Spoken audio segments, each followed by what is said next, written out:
César du meilleur acteur. Et puis on essayera un jour de faire une grande cantine gratos. Yes, we can. Serge Gainsbourg, bonjour. Il n'y a eu qu'un vainqueur, c'est l'espoir. Europe 1. Et à 7h24 sur Europe 1, c'est l'heure du jour où. Ce jeudi 4 avril, Marguerite Duras aurait eu 110 ans. Marguerite Duras, née en 1914. On garde d'elle le souvenir d'une figure littéraire incontournable du XXe siècle lors d'Autriche, grâce à des œuvres comme L'Amant ou Un barrage contre le Pacifique. Oui, on a cette photo d'elle en tête, Marguerite Duras, et ses lunettes écaillées, une cigarette entre les doigts.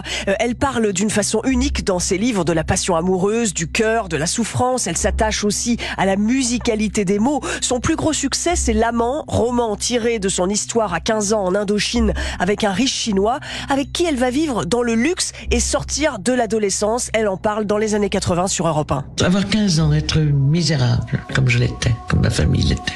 Et avoir cet amant chinois multimillionnaire, ça m'impressionnait beaucoup. Duras va vendre 100 000 exemplaires de L'Amant en un mois. Au fil des livres, son écriture minimaliste s'affirme et à sa mort en 1996, le public salue un style unique. Ça fait partie des 2-3 écrivains les plus importants du siècle, de l'après-guerre en tout cas.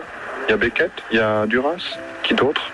Duras signe aussi en 1959 le scénario d'Hiroshima, mon amour, film d'Alain Resnais. Comme toi, je suis douée de mémoire. Je connais l'oubli. Marguerite Duras buvait beaucoup, de jour comme de nuit. Elle disait elle-même que sans l'alcool, elle n'aurait jamais pu écrire, ni aimer, ni continuer à vivre. Interview en 1984 sur Europe 1, au micro de Jean-Pierre Elkabbach. C'est magnifique l'alcool parce que on va vers la mort et on ne souffre pas. Mais l'écriture, ça n'aide pas à survivre, à résister. J'ai toujours écrit. En buvant. Oui, et avec beaucoup de vin, une quantité incroyable.